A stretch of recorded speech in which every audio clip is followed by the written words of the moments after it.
So unsaon man Ate Gina, ang pinaka-importante diri is nindot ang imuhang Facebook. Nindot og posting.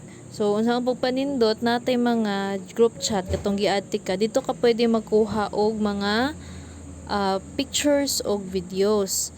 So imuhang routine Ate Gina, parihara aning routine ni Ate Grace. Si Grace Gabayan. Oo. Kani Ate Gina, kani siya nagsugod ni siya diri 1.7 ra ni iyahang followers karon 1.9 na kay tungod ga-adding siya. Oo. So ani Ate Gina na may daghang activity sa online. Kani copy paste ra yun. Ang iyang kon buhat is video ni So routine ni Ate Grace is tulo ka reels posting dayon saglan og mga ani saglan og posting palit tulo ka reels kamura ka ma-upload og reels sa Gina. Tulo ka reels unya inspirational post tulo ka reels saglan og inspirational post. Asa ka manguha ani Ate Gina, diri ra ka sa atong group chat.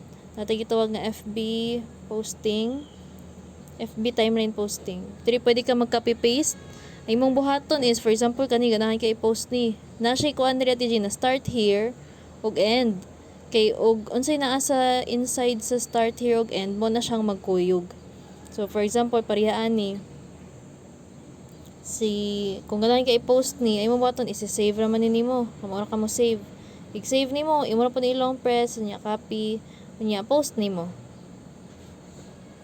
Kamura ka mo post Ate Gina.